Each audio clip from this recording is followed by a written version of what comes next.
This is a Durkin Hayes audio production. In the unbroken silence of midnight, a woman watches and waits, her heart filled with darkness, more profound than the blackest shadows.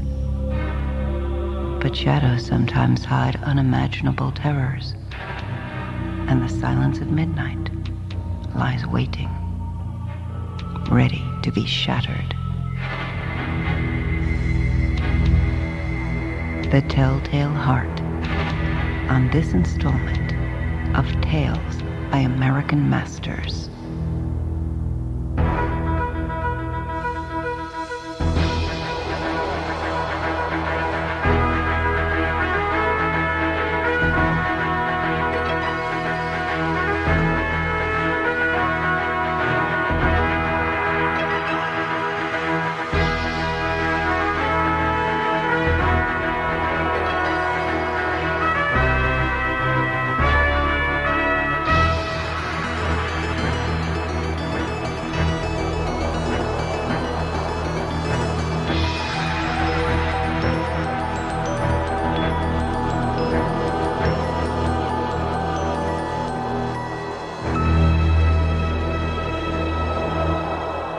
The Telltale Heart by Edgar Allan Poe. Read by Winifred Phillips.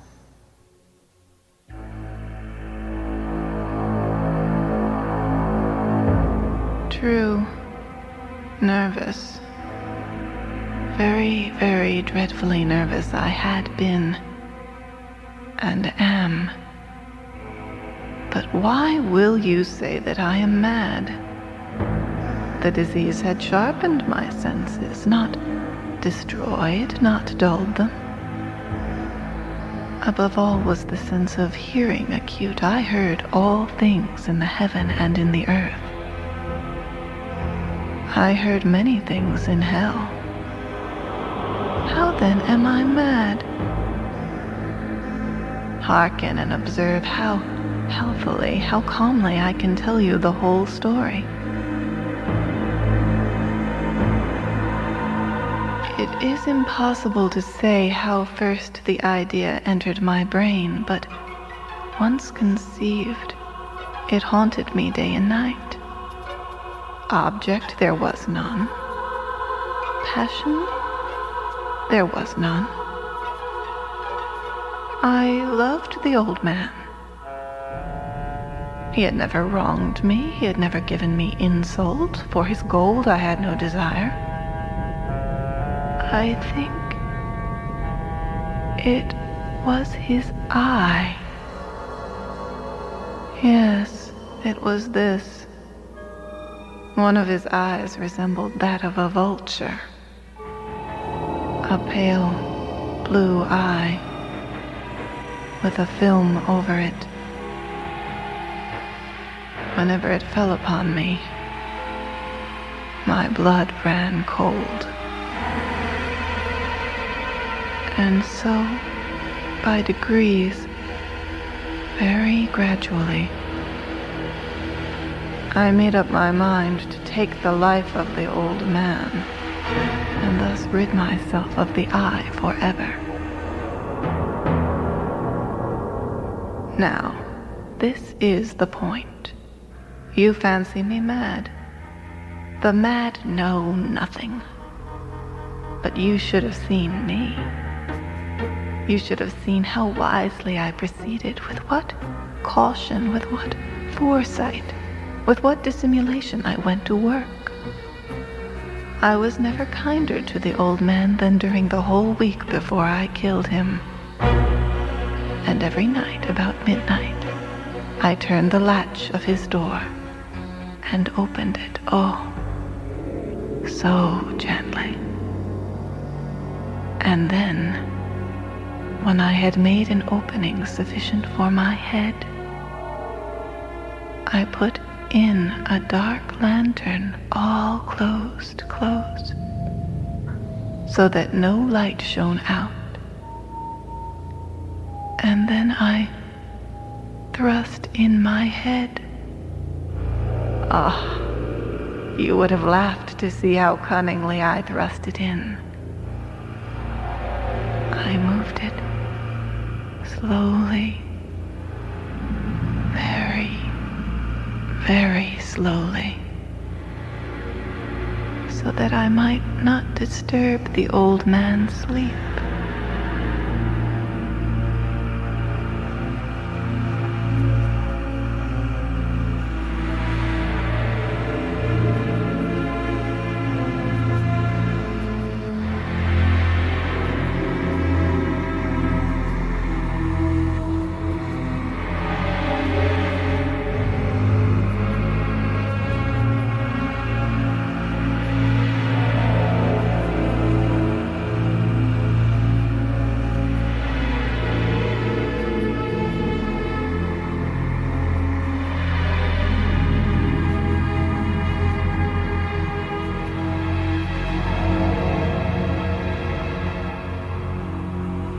It took me an hour to place my whole head within the opening so far that I could see him as he lay upon his bed.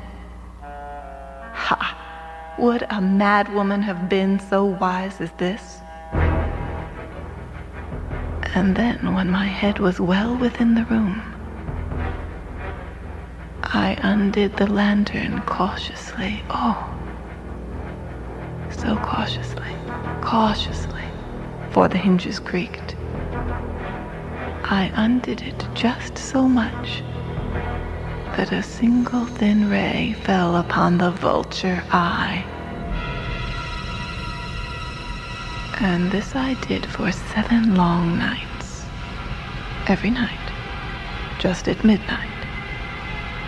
But I found the eye always closed, and so it was impossible to do the work. For it was not the old man who had vexed me, but his evil eye. And every morning when the day broke, I went boldly into the chamber and spoke courageously to him, calling him by name in a hearty tone, and inquiring how he had passed the night. So you see, he would have been a very profound old man indeed, to suspect that every night, just at 12, I looked in upon him while he slept.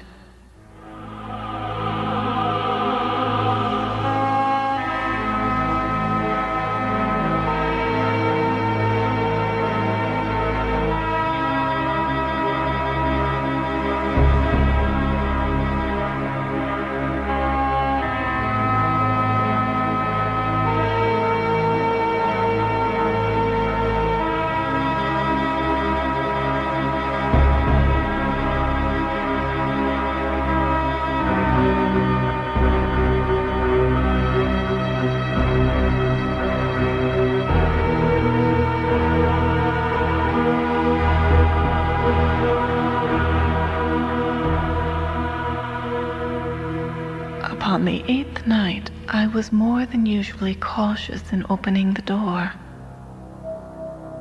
A watch's minute hand moves more quickly than did mine. Never before that night had I felt the extent of my own powers, of my sagacity. I could scarcely contain my feelings of triumph to think that there I was, opening the door little by little, and he not even to dream of my secret deeds or thoughts. I fairly chuckled at the idea, and perhaps he heard me, for he moved on the bed suddenly, as if startled. Now you may think that I drew back, but no. His room was as black as pitch with the thick darkness, for the shutters were close fastened through fear of robbers. And so I knew that he could not see the opening of the door. And I kept pushing it on steadily, steadily.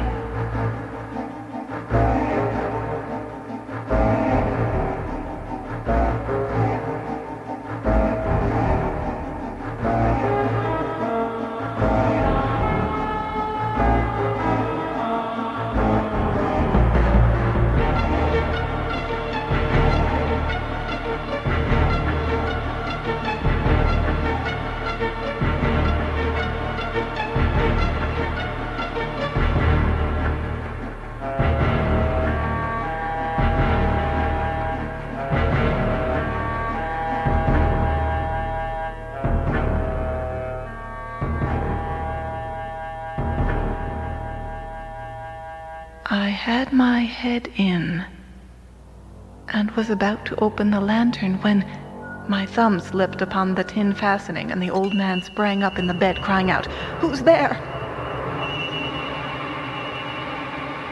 I kept quite still and said nothing. For a whole hour I did not move a muscle, and in the meantime I did not hear him lie down. He was still sitting up in the bed listening, just as I have done night after night, hearkening to the death watches in the wall. Presently I heard a slight groan, and I knew it was the groan of mortal terror. It was not a groan of pain or of grief, oh no. It was the low, stifled sound that arises from the bottom of the soul when overcharged with awe. I knew the sound well. Many a night, just at midnight, when all the world slept, it has welled up from my own bosom, deepening with its dreadful echo the terrors that distracted me. I say I knew it well. I knew what the old man felt, and pitied him, although I chuckled at heart. I knew that he had been lying awake ever since that first slight noise, when he had turned in the bed. His fears had been ever since growing upon him. He had been trying to fancy them causeless, but could not. He had been saying to himself, "It is nothing but the wind in the chimney. It is only a mouse crossing the floor." Or, "It is merely a cricket which has made a single chirp." Yes, he had been trying to comfort himself with these suppositions, but he had found all in vain. All in vain. Because death, in approaching him, had stalked with its black shadow before him and enveloped the victim. And it was the mournful influence of the unperceived shadow that caused him to feel, although he neither saw nor heard, to feel the presence of my head within the room.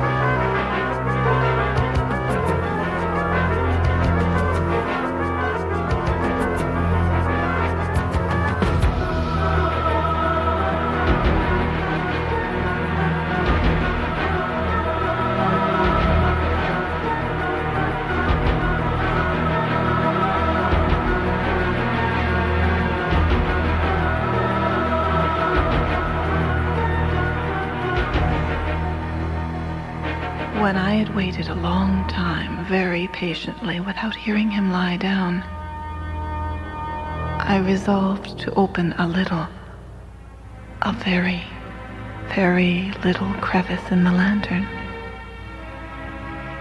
So, I opened it. You cannot imagine how stealthily, until at length a single dim ray, like the thread of the spider, shot from out the crevice and full upon the vulture eye. It was open, wide open, and I grew furious as I gazed upon it. I saw it with perfect distinctness, all a dull blue, with a hideous veil over it that chilled the very marrow in my bones. But I could see nothing else of the old man's face or person, for I had directed the ray as if by instinct. precisely upon the damned spot.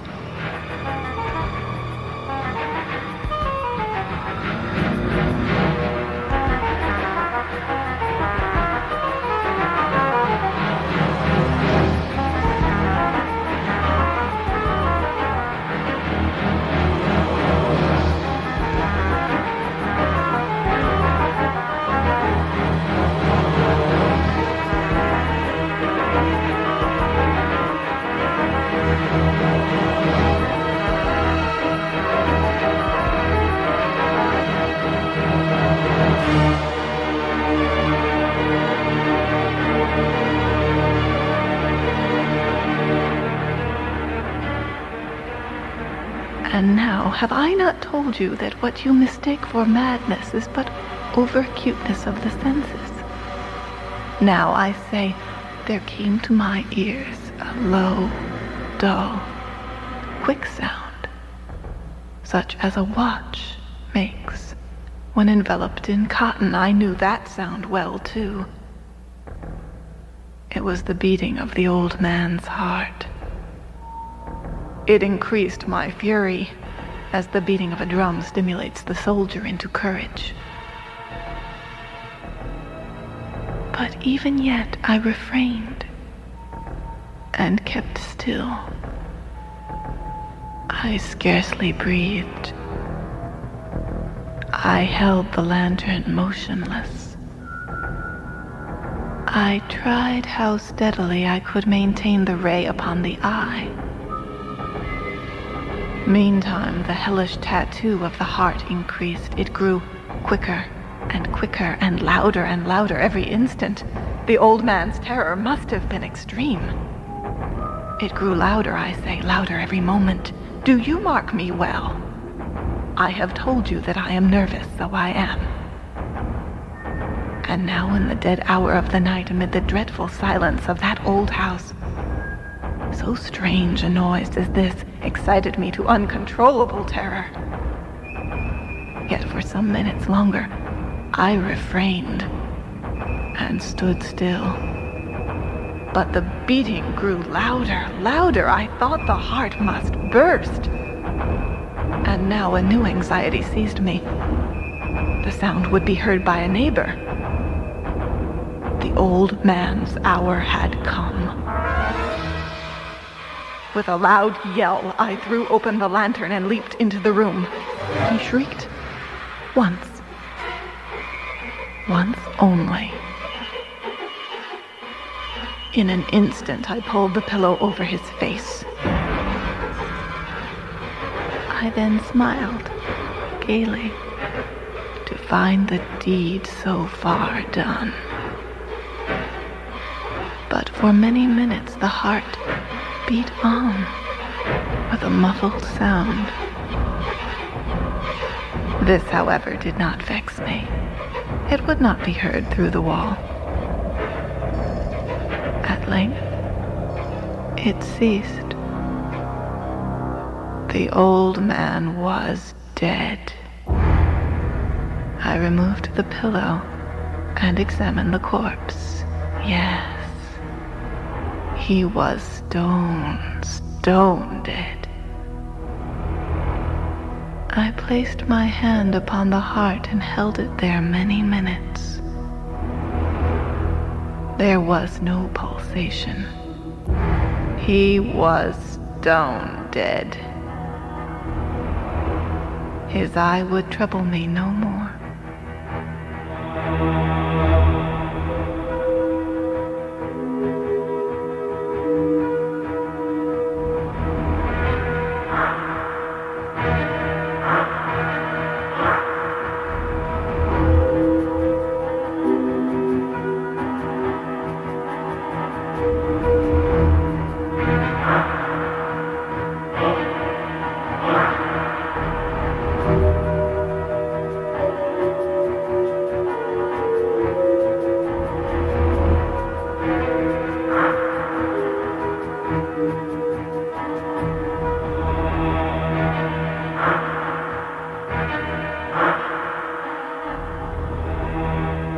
If you still think me mad, you will think so no longer when I describe the wise precautions I took for the concealment of the body. The night waned, and I worked hastily but in silence. First of all, I dismembered the corpse. I cut off the head and the arms and the legs. I then took up 3 planks from the flooring of the chamber and deposited all between the scantlings. I then replaced the boards so cleverly, so cunningly, that no human eye, not even his, could have detected anything wrong. There was nothing to wash out, no stain of any kind, no blood spot whatever. I had been too wary for that. A tub had caught all.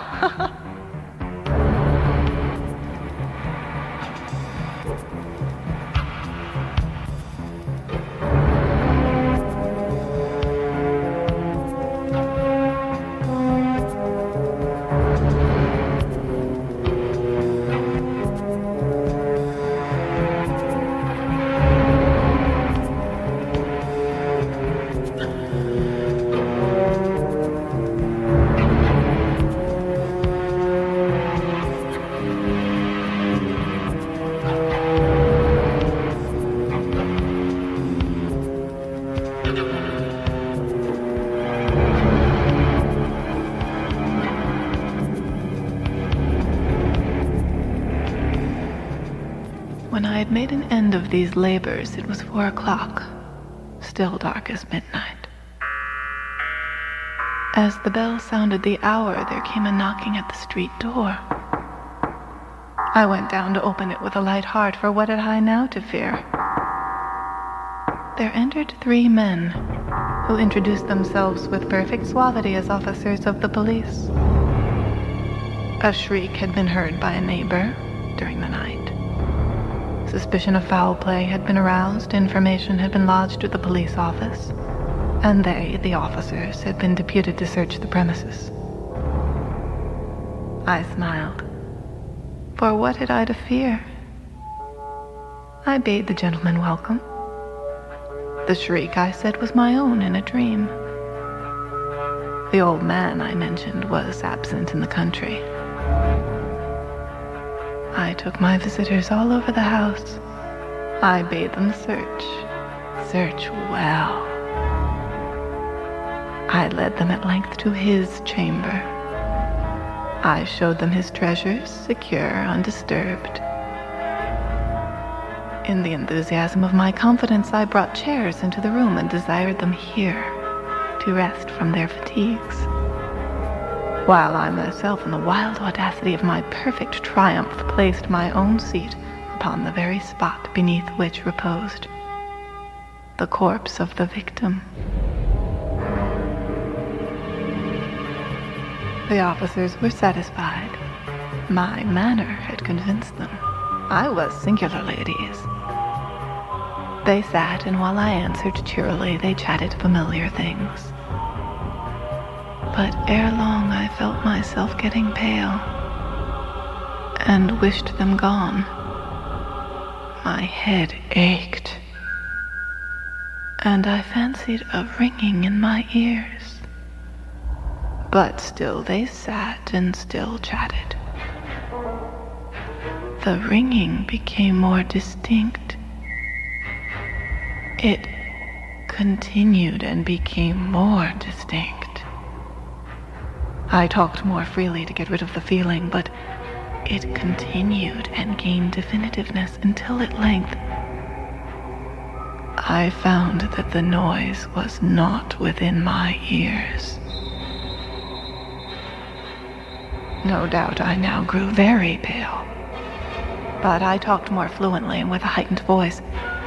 Yet the sound increased, and what could I do?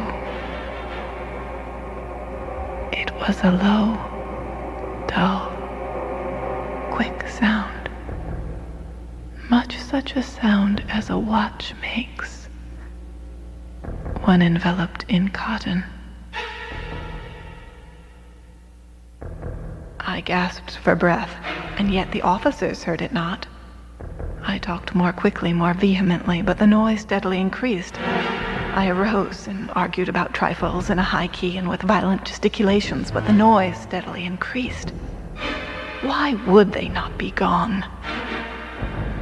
I paced the floor to and fro with heavy strides, as if excited to fury by the observation of the men, but the noise steadily increased. Oh, God. What could I do? I foamed, I raved, I swore. I swung the chair upon which I had been sitting and grated it upon the boards, but the noise arose over all and continually increased. It grew louder, louder, louder. And still the men chatted pleasantly and smiled. Was it possible they heard not? Almighty God, no, no. They heard, they suspected, they knew. They were making a mockery of my horror. This I thought, and this I think. But anything was better than this agony. Anything was more tolerable than this derision. I could bear those hypocritical smiles no longer. I felt that I must scream or die.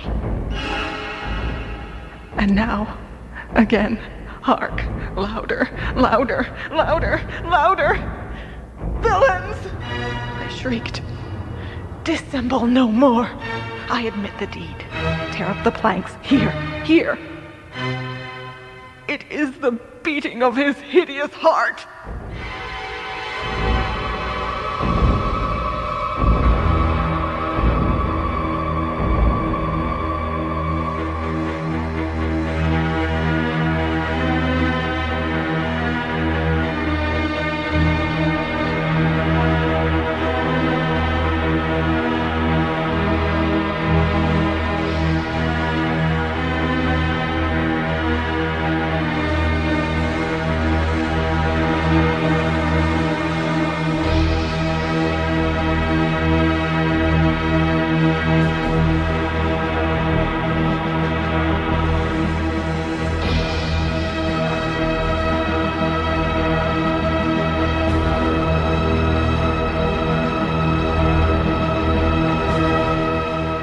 The Telltale Heart was written by Edgar Allan Poe.